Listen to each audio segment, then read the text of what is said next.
Welcome once again to another episode of WVU Marketing Communications Today.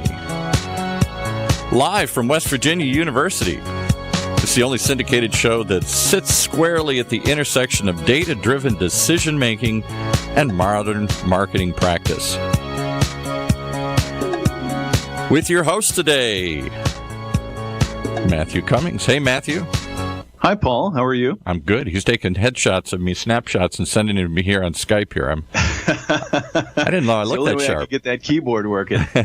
Exactly. Anyway, it's great to be back and hosting another episode of WVU Marketing Communications Today from all of us here at the College of Media at West Virginia University. We have another great show on tap today, and it's focused on a marketing communications area that I think is still relatively new to most marketers, and that is programmatic media buying. I feel that we should have had some music or something there during the introduction. You know, we've been hearing about programmatic for a few years now, but I think it's safe to say that not a lot of marketing communication specialists have deep experience or expertise in the space. So today we'll discuss how programmatic media leverages data and technology to allow advertisers to identify the exact targets, even down to a one-to-one level in some cases they are interested in reaching, and how it allows us to serve that user a specific ad as they visit specific websites. Get a high-level understanding of how programmatic works. We'll walk through its evolution and what marketers should consider when developing a programmatic media strategy. There's a lot there to unpack, so here to help us sort it out is Tzeital Haviland, SVP at VaynerMedia, leading digital agency with an impressive client list and expertise in this space. Tzeital has more than 20 years of experience spanning traditional paid media planning across broadcast, print, and digital, and more recently has really been at the forefront of programmatic and helping clients embrace digital marketing through both a surgical, and those are her words, and strategic test and learn approach. She also teaches the programmatic media course, appropriately enough, in WVU's Data Marketing Communications Master's Program. Thanks for being with us, Tzeital. Thanks, Matthew. I'm glad to be here. Glad to have you. Let's dig in. I want to start with a pretty basic question. By the way, that was quite an introduction. I'm out of breath. You need to accomplish less. I want to start with a pretty basic question. It's basic to you, but I think it's something that a number of listeners out there may be wondering. Just what is programmatic media buying, and why are marketers finding this so valuable? Sure. So at its core, programmatic is the use of technology to buy and sell digital advertising. So it's pretty simple when you think about it. It takes out the human element, which is sort of bad, Sure. but there are still many humans still involved with it. But it basically leverages technology and data, which at this point in the digital ecosystem, data has really become our currency. There's a lot of websites out there. People don't necessarily have to pay for them, but what they're exchanging is their data for the use of these open platforms. So programmatic really takes into account some really heavy lifts on the technology side and marries that with data components to, as you mentioned in your opening, it really enables marketers to purchase digital media down to the exact person. We're able to identify specific consumers on the web and deliver a very specific message. It can be down to the geography. It can be based on demographics. It can be based on day parting. There's a lot of different approaches. But at its core, it's basically the marriage of technology and data. And sounds like that improves relevance on the consumer side. Obviously, you're going to be served ads that are more relevant to your user profile, and also presents a lot of exciting possibilities for marketers as well. And really, you know, as I thought about this topic, it addresses a number of the concerns that the marketers have had over the years. Right? Everybody says, you know, I know that marketing works, but I don't know what is working. And so this really has addressed a lot of those fears in terms of targeting and attribution. So how has programmatic media evolved since its inception? Sure. So it definitely takes out of what we call in the advertising business what you would call waste.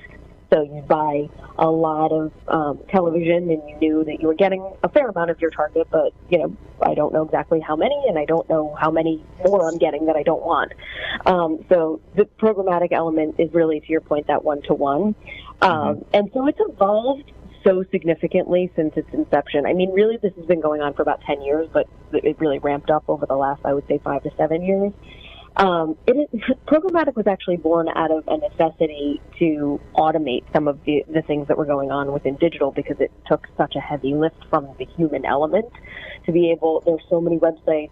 There were so many more that were coming out at the time, and there was a lot of inventory that publishers had that was real estate that they could monetize. So this desire to monetize it also came with the fact that, then I would have to pay a salesperson, or then I have to pay, then marketers on their side, I have to pay an agency, or I have to pay for more bodies to be able to do this.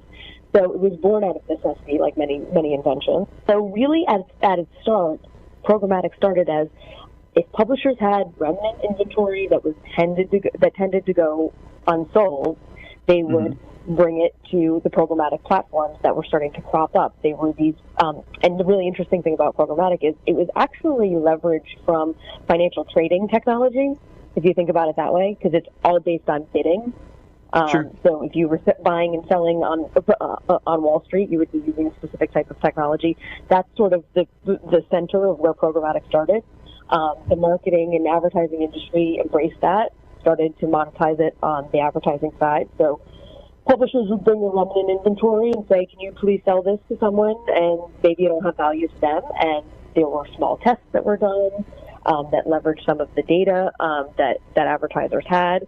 And that grew from there. And it started with just display banners and here and there. And that started to grow. And they saw marketers starting to see a lot of value in it. And then it started to expand into other platforms or other formats, including like video. And now we're in the age where almost 80% of all digital display is sold on a programmatic basis. Native advertising is exploding. There's a lot of opportunity for modular type of native, where it builds assets and to fit the surrounding content. So it's really become very fruitful on everyone's part. In addition to what has been able to grow from a format perspective, it's also grown from an industry perspective. Years ago, when this technology didn't exist, we didn't have a need for data providers or ad tech stacks like things like Oracle, the things that Oracle brings to the table. They didn't exist. We didn't need them on a day-to-day basis. And now they're multi-billion-dollar companies that really keep the advertising industry humming. So it started out as selling remnant space, an extra real estate, if you will, and now it's become a platform for advertisers to really bid on premium real estate, if you will. Correct? Yeah, so there's a lot of different ways that you can actually purchase programmatic. There's nuances, as they say, to what programmatic consists of. Really, most of the inventory that's sold programmatically is what they call on the open exchange. In the most traditional sense, what programmatic is, it's impression-based. Advertisers go in, they want to buy impressions in any format, whether it's display or video or any of those other types of formats, and it's a bid model. It's whoever's willing to pay the most for a specific impression. But when you put data into the mix, I may be willing to pay more than somebody else if I know, to your point, that it's exactly the right person at exactly the right time, and I know that they're going to land in a sale. So even though I may be outbidding someone, I'm probably still getting a bargain because its effectiveness is driving up my ROI. So open exchange is really the biggest, I would say, piece of the pie. And then there's other things that you would build upon, which is things like preferred inventory. To your point, you can now also buy like the stuff that's premium, homepage takeovers or expandables or any one of those like better, bigger, better, faster units. And that's something that we would call like a preferred inventory relationship. And then there's things called private marketplace, which is just, I want to go to a partner like a Condé Nast, and I only want to buy from Condé Nast, and I'm just going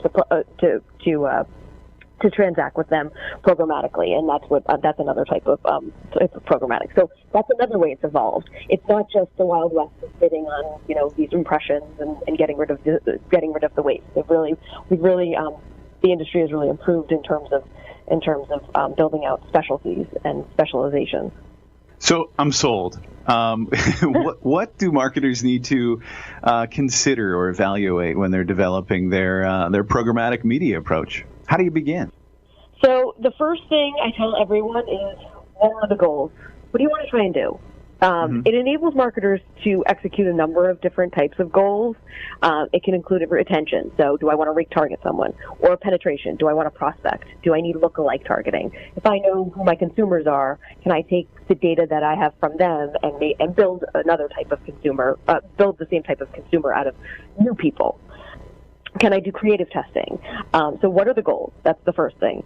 Have that very clearly stated. Sure. But then also, how are you going to measure success? Are you going to measure it based on sales? Are you measuring it based on, one of the more antiquated ways is from a click-through rate, or am I going to measure it for branding? If there's a video component, I'm going to look at completion rates. What are my KPIs? So what are the key performance indicators that I have to have within my measurement plans? Are really one of the key areas. And then really the crux of any good programmatic strategy is to have a solid data strategy. So what am I going to do with the data? How am I going to utilize it? Where am I getting it from? Is it my own? Who am I going to work with? Am I going to pay somebody to use their data? If I am, which one? Do I have specific needs? Because all of the different data partners, while they're very similar, because they're looking at all of the people out on the web, a lot of them aggregate very specific types of data. So things like a Nielsen may be better on people who purchase products from the grocery store, or an Axiom, or like I mentioned, Oracle. They may have specialties. You may be looking for a higher end consumer, so there may be a data partner that specializes in that. If you're trying to market a sports car. So this data really flows in two directions, correct? I mean, you are looking at the performance of your campaign, your programmatic campaign, but then you're also taking that data, sending it back to the platform so that they can optimize and find better users, find better customers, based on your preferences, right? Absolutely. And one of the other things about programmatic that's really the key here is by nature is a machine. So it's constantly learning and it's constantly optimizing. So you start a campaign, you may set very broad parameters from a targeting perspective or from other pieces, but that starts to run, and then we start to see who starts to flow into your funnel. And do they all have the same type of qualifiers? And we see that now you've been in the market for 6 weeks, and we see we're skewing very young, so you must have a younger consumer component. Let's dig into that. Is there something to that? Who are those people? And then maybe we can focus in on them and drive some efficiency and build out that consumer profile. So it's the idea that programmatic not only enables you to purchase and sell inventory efficiently, it's also getting smarter all the time in terms of your campaign needs and what you need to do, what you need to accomplish. So it drives ROI in both ways. So we're constantly communicating back, more people like this, bring us more like this. And hopefully at the end of the day, we're able to deliver on that both for the consumer and for the marketer as well. Tzeital, I want to take a quick break here now, and when we come back, I want to talk a little bit more about some of the hot issues in programmatic, as well as some key takeaways for marketers, and maybe some of the means for transacting programmatically. So we'll be right back. Paul? And let's just take a break to remind you that, well, it's something we really all know. Marketing is more than ads and press releases. It really is. Marketing is about building relationships. And one place you can build relationships with other marketing professionals is at West Virginia University's upcoming Integrate Conference, being held in Morgantown, West Virginia this summer, August 1st through the 4th. You can network and learn from industry leaders, speakers representing large and innovative organizations like Cisco and Facebook, as well as agencies like Cappuccino and Fujikato. You can register today real easy. Just write this down, integrate.wvu.edu. That's the Integrate Conference being held in Morgantown, West Virginia, on the campus of the beautiful West Virginia University this summer, August 1st through the 4th. And after you do that, you might also want to just take a moment and check out the West Virginia University's online data marketing communications program, the people bringing you the show each and every week. It's the first and only graduate program to focus on data's impact on marketing communications. You can learn innovative strategies from award-winning faculty, like those featured today, as you shape the future of marketing. Learn more at DMC for Data Marketing Communications, dmc.wvu.edu.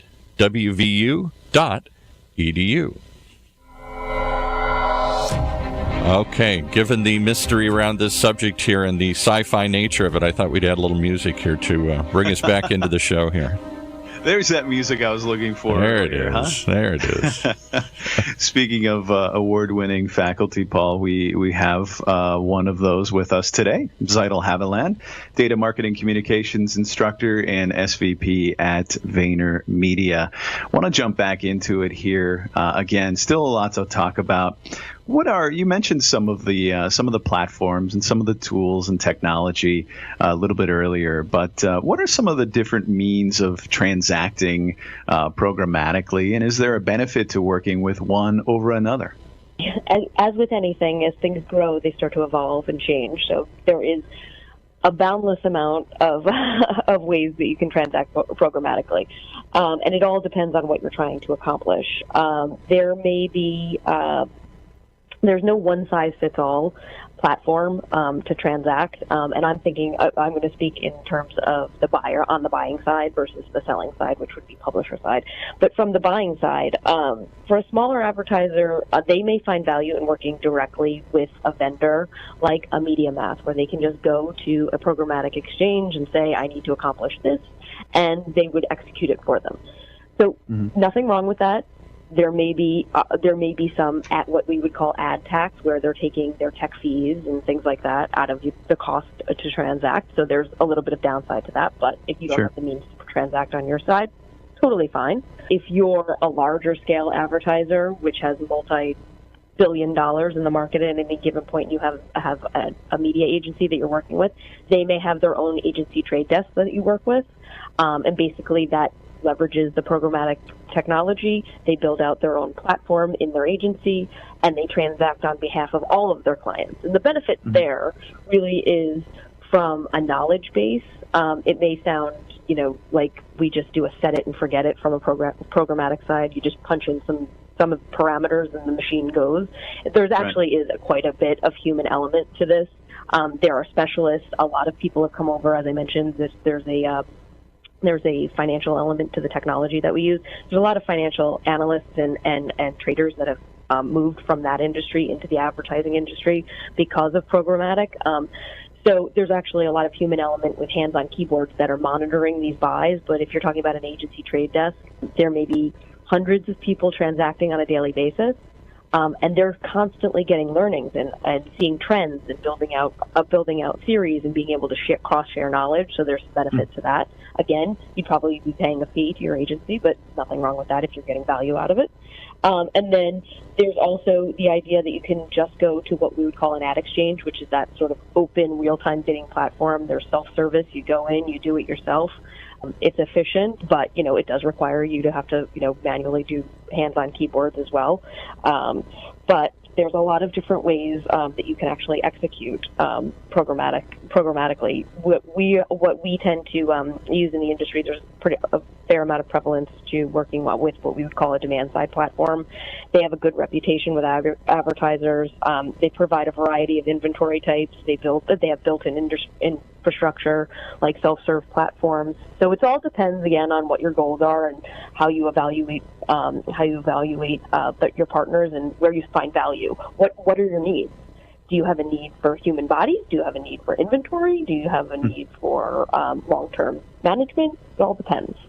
I can't help as we talk here, but the visual keeps popping into my mind of the stock exchange of, Wall Street and seeing people going around and making transactions. And then there's also the do-it-yourself platform as well. So lots of different options in terms of transacting programmatically, if you will. And along the same lines, in terms of the financial services industry, let's talk a little bit about transparency. This is a topic that comes up a lot here on the show, especially when we talk about data. What is transparency in this space? What does it mean, and why is it important? Sure. So transparency has been on the agency side. It's always been a transparent. To have an agency partner, you have to have a transparent relationship. And when Programmatic came out, that too shined a light on how do we make sure that we know what's going on. It's automated, so do we have a line of sight into it? Can't see the people on the other side that are buying or selling, so there's that level of that's a bit opaque too. So one of the things that we've talked about endlessly in our industry is ad fraud. I'm sure that you guys have talked about it on other broadcasts as well. Mm-hmm. But in the sense of Programmatic, it can really come down to these nefarious partners. They use bots. They mimic human-like behavior, and then they're able to serve ads and skim the revenue that comes off of that. So there's a ton of partners in the market. IAS is one of them. Double Verify is another one, where it basically appends a tag to your advertising that can identify whether an impression looks fraudulent. Generally, it could be an impression that's coming from out of country that you're not interested in buying, or it can be something that's within an area of the website that you don't want to be on. The most common is that you want to try and block any placement in questionable content, things that you don't want to align your brand with. Those are some various forms of ad fraud. And on the transparency side, being able to have a line of sight into that. I mentioned earlier there were fee markup conversations. There's a lot of conversation around Programmatic because you're bidding. You're saying, I'm willing to pay this amount. But do you really know from an arbitrage perspective how much the person that you're buying it from bought it for? So how much are they making on the deal? So that's not generally disclosed. So you have to have that level of information if you want to feel comfortable. The other thing is from the agency side, how much is your agency charging you? Are they taking part of the money that they've transacted? So that line of sight, and then some other things. Are really more in the frame of measurement and the transparency of measurement. How am I measuring this? What partners are you using? Am I going to be able to tie it all together into my larger ecosystem? But those are some of the main concerns when it comes to transparency. I have to ask this question. I'm sure there are marketers listening today who say, we really need to get into this space. But it's an uphill climb to convince the C-suite to invest in Programmatic. What are the advantages that you would communicate if you were in their shoes to gain their investment in a more programmatic approach, or shift some of those traditional ad dollars into this space? Sure. So for one, I would say it's where all of the demand is and where all of the inventory is flowing. So from an actual a pragmatic standpoint, it's where you're going to get most of your inventory. That's where it's all getting transacted. So we sort of need to get on the bandwagon and jump on board. But the value comes down to you will be able to have greater control over who you're serving ads to. You're going to be able to identify specifically who your consumer is.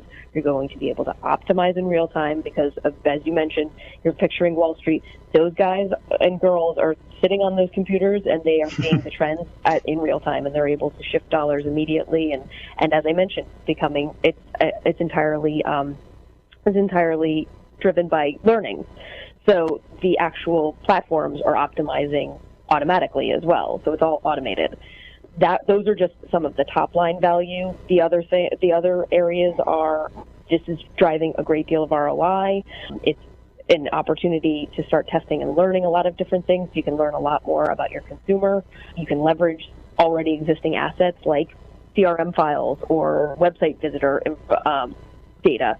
So there's things that you can actually have multiple purposes for that can help drive your business. So there's a lot of value there. And that measurability is so exciting. I mean, it wasn't long ago that we were measuring by click-through rate, and now we're able to watch that consumer take the entire buyer's journey and follow them along in that process, and then attribute that conversion and that sale directly back to the ad that they were served originally. So, really exciting from a marketing perspective, and especially in terms of demonstrating marketing's impact on the business. This has been a really great conversation. Any final thoughts before we wrap things up today? I would just encourage anyone who's listening who's interested in programmatic to just start poking around, reading whatever you can. The industry has really great coverage. There's a lot going on in the industry right now in terms of data usage. So it's a really interesting component that's impacted programmatic. We all know that GDPR is here, and we need to sort of pivot some of our strategies, so that's had an impact on programmatic. So to watch the evolution in just a very short period of time has been very educational and interesting. Great advice, great insights here, Tzeital. Thank you so much for spending time with us here today, and thank you for listening to WVU Marketing Communications Today from West Virginia University. I hope you found today's episode as informative as I have. Until next time, take care.